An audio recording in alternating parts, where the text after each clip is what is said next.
യെശയ്യാവ് അധ്യായം 21. സമുദ്രതീരത്തെ മരുഭൂമിയെക്കുറിച്ചുള്ള പ്രവാചകം. തെക്ക് ചുഴലിക്കാറ്റ് അടിക്കുന്നത് പോലെ അത് മരുഭൂമിയിൽ നിന്ന് ഭയങ്കര ദേശത്തു നിന്ന് തന്നെ വരുന്നു. കഠിനമായൊരു ദർശനം എനിക്ക് വെളിപ്പെട്ടിരിക്കുന്നു. ദ്രോഹി ദ്രോഹം ചെയ്യുന്നു, കവർച്ചക്കാരൻ കവർച്ച ചെയ്യുന്നു. ഏലാമെ കയറി ചെല്ലുക, മേദ്യയെ നിരോധിച്ചുകൊള്ളുക, അതിൻ്റെ ഞരക്കമൊക്കെയും ഞാൻ നിർത്തിക്കളയും. അതുകൊണ്ട് എൻ്റെ അരയിൽ വേദന നിറഞ്ഞിരിക്കുന്നു. നോവ് കിട്ടിയ സ്ത്രീയുടെ നോവ് പോലെയുള്ള വേദന എന്നെ പിടിച്ചിരിക്കുന്നു. എനിക്ക് ചെവി കേട്ടുകൂടാതെ വണ്ണം ഞാൻ അതിവേദനപ്പെട്ടിരിക്കുന്നു. കണ്ണ് കാണാതെ വണ്ണം ഞാൻ പരിഭ്രമിച്ചിരിക്കുന്നു. എൻ്റെ ഹൃദയം പതറുന്നു, ഭീതി എന്നെ ഭ്രമിപ്പിച്ചിരിക്കുന്നു. ഞാൻ കാക്ഷിച്ച സന്ധ്യാസമയം അവനെക്ക് വിറയലാക്കി തീർത്തു. മേശയൊരുക്കുവിൻ, പരവതാനി വിരിപ്പിൻ, ഭക്ഷിച്ച് പാനം ചെയ്യുവിൻ. പ്രഭുക്കന്മാരെ എഴുന്നേൽപ്പിൻ, പരിചയ്ക്ക് എണ്ണ പൂശുവിൻ.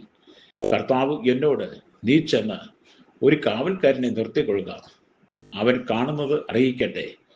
ഈരണ്ടായി വരുന്ന കുതിരപ്പടയെയും കഴുതപ്പടയെയും ഒട്ടകപ്പടയെയും കാണുമ്പോൾ അവൻ ബഹുശ്രദ്ധയോടെ ശ്രദ്ധിക്കട്ടെ എന്ന് കൽപ്പിച്ചു. അവൻ ഒരു സിംഹം പോലെ അലറി, കർത്താവേ, ഞാൻ പകൽ ഇടവിടാതെ കാവൽ നിൽക്കുന്നു. രാത്രി മുഴുവനും ഞാൻ കാവൽ കാത്തുകൊണ്ടിരുന്നു.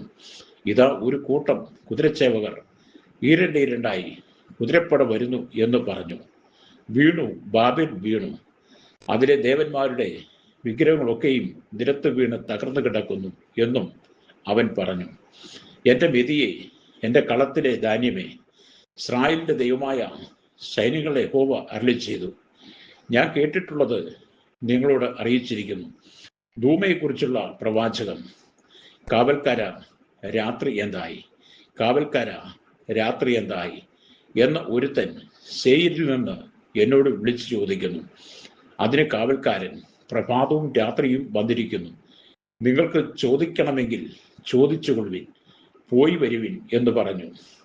അറബി ദേശത്തെക്കുറിച്ചുള്ള പ്രവാചകം.